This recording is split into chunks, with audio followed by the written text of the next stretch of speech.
How to buy FOMO, the FOMO token. So before we start, this is not financial advice. I am not a professional economic expert. So before investing in any project that you find on my channel, please do your own research.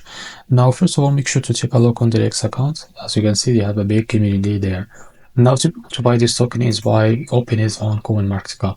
So this is our token, as you can see, and as you can see, go to contract and copy this token address that came under Solana network. Now the best choice to buy this is by using the Phantom wallet. Now open it. Now so that log into your accounts and see, and now log in it. Now after that, you can see, click on swap and make sure you have enough Solana on your wallet. Now click here and paste your token address, you can see, to be able to find the right token. Now click on it. Now after that, type how much you want to buy, and this is how much you will receive. Now from here, just select the provider. I will use Jupiter, for example.